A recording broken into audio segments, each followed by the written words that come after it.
வணக்கம்.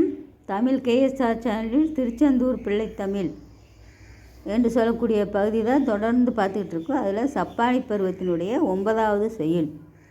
கந்த தகட்டின் அரவிந்த தனி கடவுள் கற்பாய் என சுருதி நூல் கண்டித்து உரைத்திடவும் இந்த கரைத்தில் உரை கற்பால் உரைத்தின் எனவே அந்த பொருட்பகுதி அந்த திணைப்பகரும் அப்போ வெறுத்து முனிவாய் அஞ்சத்து இருக்கும் அயன் அஞ்ச சிறை குளிடும் அப்பா சிறக்கும் அமலா பந்த பிரிப்பொழிய வந்து இருக்கும் அவர் பற்றாக நிற்கும் முதல்வா பண்டை குடத்தில் ஒரு உண்ட சிறுத்த முனி பற்றாசையுற்று மிக வாழ் சந்த பொறுப்பு இறைவா செந்திற்பதி குமரா சப்பானி கொட்டி அருளே சங்கத்தமிழ் புலவா தூங்கும் கொடை குமரா சப்பானி கொட்டி அருளே.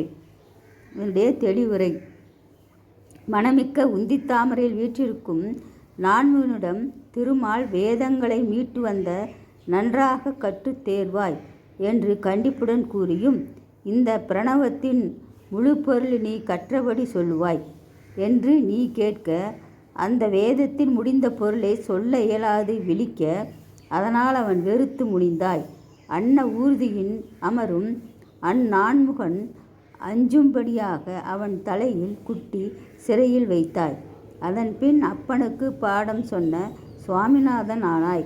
இவ்வாறு தந்தைக்கு புகழ் சேர்த்த குற்றம் மற்றவனே பந்த பாசங்களையும் பிறப்பினையும் நீக்குவதற்காக நின்னை தொழ வந்திருக்கும் அடியவர்களுக்கு பற்றுக்கோடாக விளங்கக்கூடிய முதல்வா கும்பமுனியான குருமுனியென போற்றும் அகத்தியன் பற்றோடு வாழ்ந்த சந்தன மலையென போற்றப்படும் பொதிய மலை தலைவா செந்தில் பதி குமரா முதற்சங்கத்தில் இருந்து மகிழ்ந்தாய் தமிழாய்ந்து முத்தமிழ் புலவனே உயர்ந்த கொடைத்தன்மை மிக்க முத்துக்குமரா நின் கைமலர்களை கொட்டி ஆரவரிப்பாயாக என்ற செய்யுளும் அதற்குரிய தெளிவுரைகளும் கொடுக்கப்பட்டிருக்கு. செய்யுளையும் அதற்குரிய தெளிவுரைகளையும் பாருங்கள். செய்யுள் தெளிவாக தான் கொடுத்துருக்குது. சப்பானி பருவம்